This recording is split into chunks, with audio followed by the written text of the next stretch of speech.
इलाके में लापरवाही की एक ऐसी घटना सामने आई है जिसने सिस्टम की संवेदनहीनता पर गंभीर सवाल खड़े कर दिए हैं।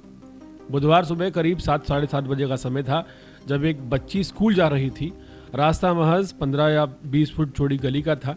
उस गली से सामान से लदा एक बड़ा ट्रक गुजर रहा था। बच्ची जैसे ही ट्रक से बचने के लिए पास ही बने चबूतरे पर चढ़ी, तभी ट्रक को आगे बढ़ाया गया और अचानक जोरदार धमाके के साथ ट्रक का टायर फट गया। स्थानीय लोगों के मुताबिक टायर फटने की आवाज करीब 500 मीटर तक सुनाई दी गई। हादसे में बच्ची के पैर में गंभीर चोटें आई हैं। वहीं तेज धमाके की वजह से उनके कान के पर्दे भी बच्ची के क्षतिग्रस्त हुए हैं, ऐसा अंदाजा लगाया जा रहा है। लोग कह रहे हैं कि बच्ची की किस्मत अच्छी थी कि वो इस हादसे में जिंदा बच गई, वरना नतीजा कुछ भी हो सकता था। यह हादसा असल में एक दुर्घटना नहीं बल्कि खुली लापरवाही का नतीजा है, जो महरौली सब्जी मंडी की तरफ जाने वाली सड़क पर अब आम बात बन चुकी है, खास तौर पर उस वक्त जब बच्चे स्कूल जा रहे होते हैं। अब सबसे पहला सवाल ये उठता है कि इस पूरे मामले में जिम्मेदारी जो है वो आखिर किसकी बनती है?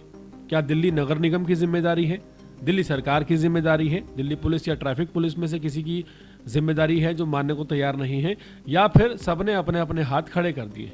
अगर गलियां काफ़ी ज़्यादा छोटी हैं तो क्या स्कूल जाने के समय यानी सुबह के वक्त इन भारी वाहनों को रोका नहीं जा सकता? क्या बच्चों की सुरक्षा इतनी भी अहम नहीं है कि कुछ घंटों के लिए इन बड़े ट्रकों की आवाजाही पर पाबंदी लगा दी जाए? सवाल यह भी है कि जब इतने बड़े वाहन इतनी छोटी गलियों से गुजरते हैं, इतनी तंग गलियों से गुजरते हैं, तो वहां ट्रैफिक पुलिस की तैनाती क्यों नहीं होती? क्या किसी बड़े हादसे के इंतजार में प्रशासन बैठा रहता है? ट्रक ड्राइवर, कंडक्टर और हेल्पर की भी यहाँ जिम्मेदारी बनती है।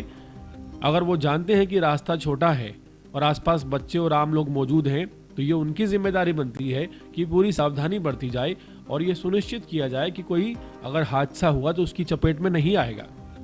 लेकिन सबसे बड़ा सवाल इसी बीच इस घटना के बाद सिस्टम से है। बेटी बचाओ बेटी पढ़ाओ क्या सिर्फ एक नारा बनकर रह गया है? क्या ये सिर्फ पोस्टर, भाषण और विज्ञापनों तक सीमित है? जमीनी हकीकत यह है कि अलग अलग विभागों में एसी के कमरों में बैठकर अधिकारी मोटी तनख्वाह ले रहे हैं, लेकिन सड़क पर स्कूल जाती हुई एक बच्ची की सुरक्षा की जिम्मेदारी लेने को कोई विभाग तैयार नहीं।